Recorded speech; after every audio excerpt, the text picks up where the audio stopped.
What if I told you that the most high-profile signing in recent years has not only performed, but has also technically humiliated his new team? How can a driver who barely knows his car outperform the star driver and cause the FIA to intervene?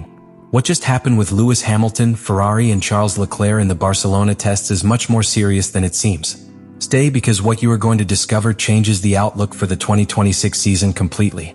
From the moment the SF26 touched the Barcelona asphalt with Hamilton at the wheel, it was clear that something out of the ordinary was happening.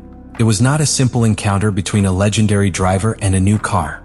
It felt something different, more precise, sharper, more aggressive, and above all, more calculated.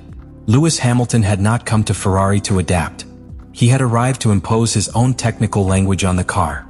And that, in the preseason tests, was evident lap after lap.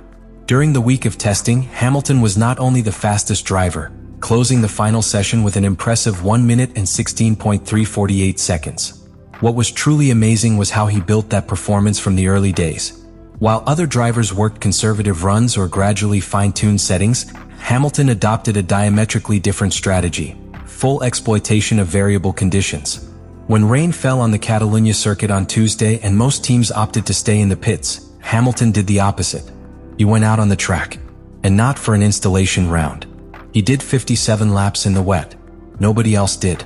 At first glance, it seemed like a mileage routine, as if the goal was simply to know the response of the SF26 under low adhesion. But the engineers later revealed that that day had been one of the richest in terms of data correlation between the simulator and reality. And that is a rarity. In general, wet tests tend to offer inconsistent data due to the natural variability of grip and temperature. However, in this case, each telemetry microvalue coincided with what was projected by the Maranello simulator.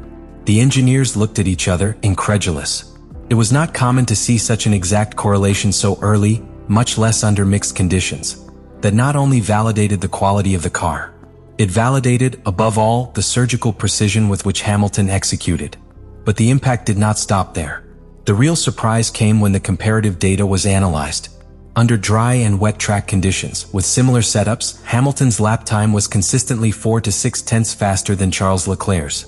Not in an isolated lap. Not with fresher tires. Not with more fuel load. All things being equal, Hamilton was surpassing Leclerc with ease. And that caused a small earthquake in Maranello. Because the Monegasque driver has not only been the visible face of the Ferrari project for years, but he had also been key in the initial development of the SF26. On Wednesday, during the nightly data review in the engineering room, there was an awkward moment. The technicians projected the medium and high-speed curves of the second sector, and the graphs were eloquent. Hamilton was faster in traction when exiting the curve, more stable in braking, and managed to maintain a higher constant speed than his teammate in prolonged support areas. Some tried to attribute it to differences in setup. But when checking the values for downforce, tire pressure, and brake balance, everything was within the same range. Ferrari's internal data confirmed this. While Leclerc was experimenting with the 3 modes progressively, still with doubts about the car's behavior in each section of the circuit, Hamilton was already alternating between them within the same turn, adjusting his approach not corner by corner, but meter by meter. In areas such as Turn 3 in Barcelona, with sustained load and complicated exit, Hamilton combined a brief use of corner mode to stabilize the entry and switched to intermediate mode just before the apex, anticipating a slight loss of grip due to overheating of the front wheels. That live decision-making based on sensations, experience, and mental projection of the car's behavior is what separates the great driver from the exceptional one. The most amazing thing is that he not only used it better. According to internal Maranello sources, it was Hamilton himself who proposed small adjustments to the system's activation parameters during the shakedown sessions in Fiorano, days before the official tests. In fact, part of the partial active aero mode control software was calibrated with its direct inputs. In other words, he wasn't just using the system. I was helping to define it, to teach the car how it should behave under your driving style. And that completely unbalanced the team's technical ecosystem. The situation generated silent technical tension within the team.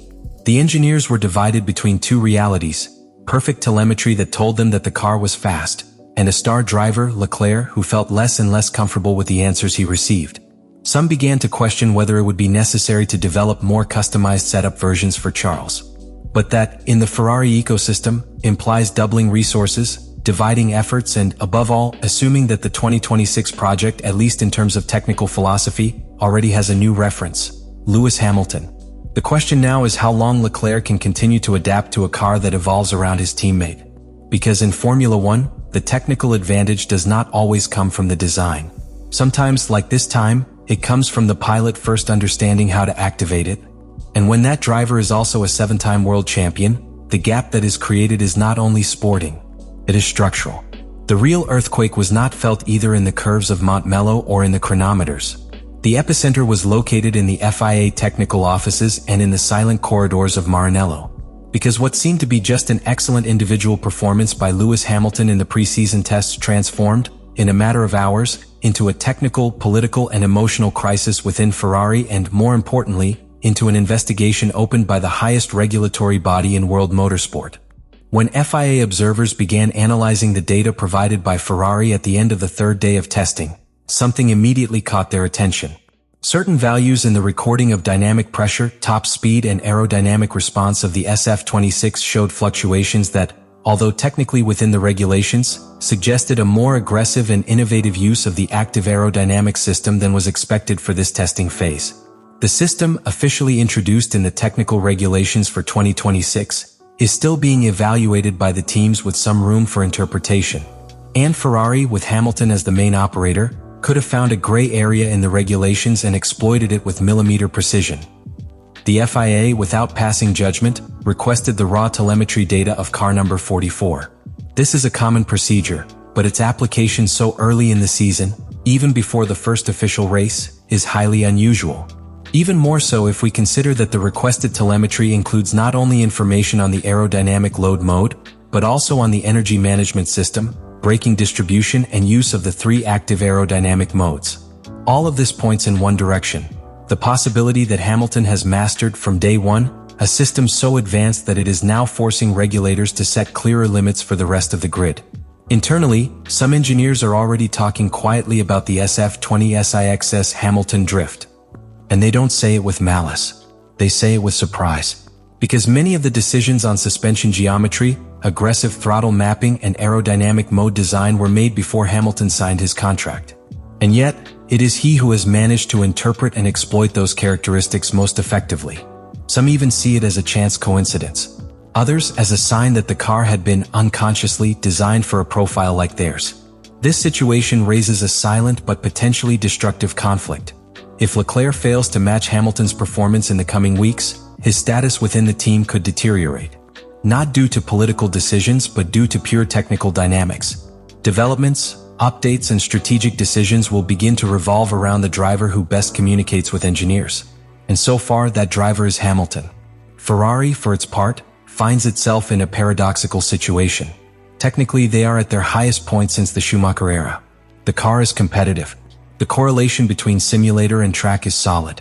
Active aerodynamics promises to make a crucial difference in 2026. But at the same time, the team must extremely carefully navigate a delicate internal balance. How to make the most of Hamilton's talent and experience without definitively breaking the emotional structure that has been built around Leclerc over the past few years. Because if this internal tension is not managed well, technical success can turn into political division. And if Ferrari has learned anything throughout its history, it is that unity is more difficult to maintain than speed. The FIA, a silent observer of this earthquake, also has a key role. The review of the active aerodynamic system could end in a redefinition of the limits of the regulation. And if that happens, what is an advantage for Ferrari today could become a disadvantage tomorrow. But until then, the message is clear. Hamilton has not only returned Ferrari to the top of the times, he has redefined what it means to adapt in Formula One. Not as a progressive phase, but as an immediate act of dominance. Let me know in the comments what you think about all this.